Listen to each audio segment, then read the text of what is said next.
ரொம்ப நுட்பமா கவனிக்கணும். இவன் நம்மளை எப்படி காலி பண்ணான் பாரு.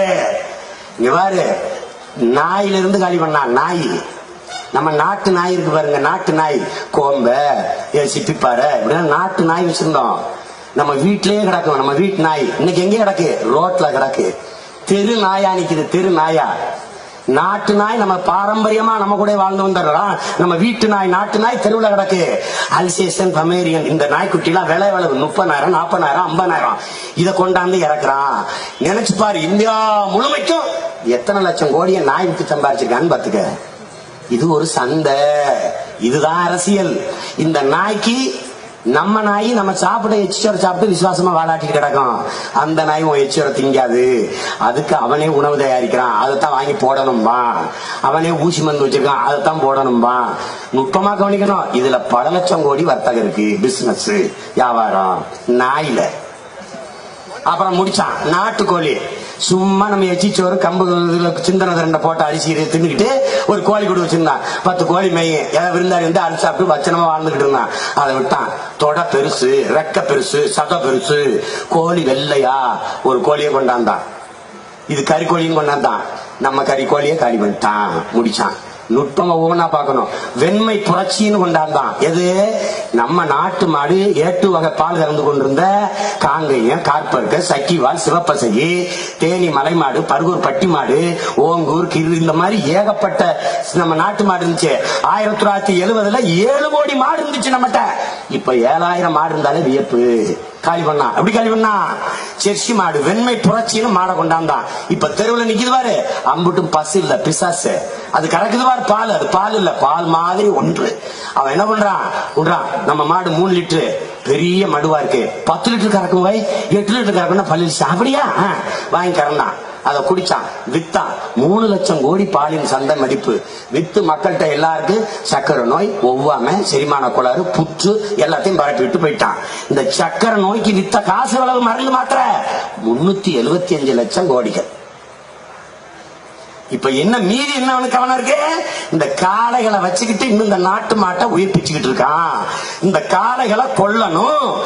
உன் வீட்டு காளைக்கு, உன் வீட்டு மாட்டுக்கு அமெரிக்க நாட்டுக்காரனுக்கு என்ன அக்கறை? ஒரு வயது இந்த பீட்டாக்காரன் ஒரு 4 வய அல்லக்கை பயல்காரங்கிட்ட சம்பளத்தை வாங்கிட்டு காளையை வதைக்கிறான், காளையை வதைக்கிறான், காளையை வதைக்கிறாங்கிறான். அயோக்கிய பயல்க. அறிவார்ந்த தமிழ் சமூகத்தின் பிள்ளைகள் சிந்திக்கணும், நல்லா சிந்திக்கணும். கொக்கோ கோலா பெப்சியை கொண்டு வந்தா நம்மளுடைய குடிபானங்களை காலி பண்ணா. இந்த பொவன்டோ காலி பண்ணா, கரும்பு சாரை காலி பண்ணா, நொங்க காலி பண்ணா, இளநீரை காலி பண்ணா. எதன் பொருட்டும் கலப்படம் செய்ய முடியாத ஒரு இயற்கை உனக்கு ஒரு குடிபானம் தந்திருக்கு.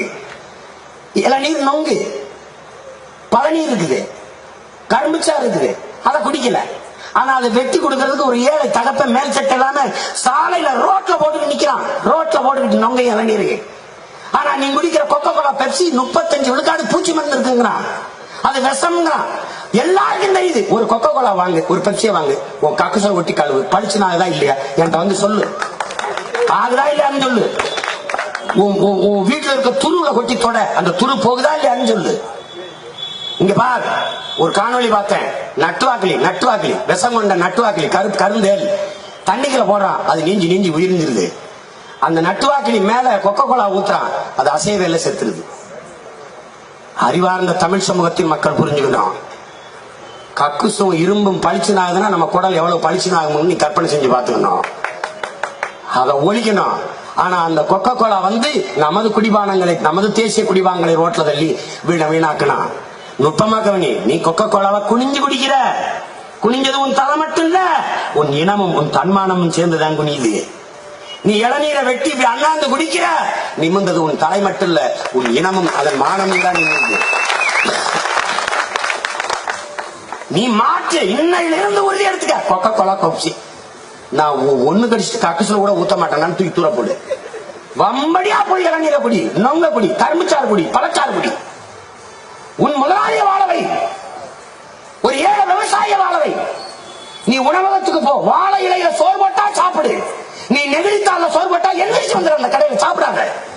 நீ செய்யற இந்த மண்ணுக்கு மக்களுக்கும் செய்யற ஒரே நல்லதுன்னா அதான், நெகிழித்தால சாப்பிடாத. அது இந்த நாட்டை குப்பை மேடாக மாற்ற வந்த கொடியது. ஒரு நெகிழித்தால் மக்கி மண்ணோடு மண்ணா போக 5 லட்சம் ஆண்டாங்கிறான் ஒரு பாலித்தீன் சீட்டு. ஒரு தட்டு மேல அந்த பாலித்தீனை போட்டு இட்லி தோசை வச்சிடறான். அதை சாப்பிட்டோம்னா அப்படியே சுருட்டி போட்டுறான். அதை அப்படியே கொண்டு கொட்டிடலாம். அது விரிஞ்சு மண்ணில் மேல கிடக்கு. மழை பெய்யுது, ஒரு சொட்டு தண்ணீரை பூமிக்குள்ள போடாம அப்படியே பிடிச்சு வச்சுக்கிறோம். சூரிய வெப்பத்துல மறுபடியும் நீராக மேல போயிடும், மண் மலடாயிரும். இது ஒருபோதும் மக்காது, மண்ணை நாசமாக்கிறோம் பாத்துக்க. ஆனா இதையே ஒரு வாழை இலையில சாப்பிட்டீங்கன்னா சீரண சக்தி அதிகம். அது ஒரு மூலிகை செடி. அந்த இலையில சாப்பிட்டீங்கன்னா அங்க விளைய வைக்கிறான் பாரு ஒரு ஏழை விவசாயி, அவன் வாழ்வான், நீனும் வாழ்வ.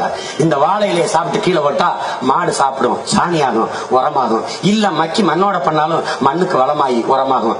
இதுதான் இயற்கையின் சுழற்சி, இதுதான் உயிர் சூழல். இதை புரிந்து கொண்டு வாழ கத்துக்க. இதுதான் அரசியல்.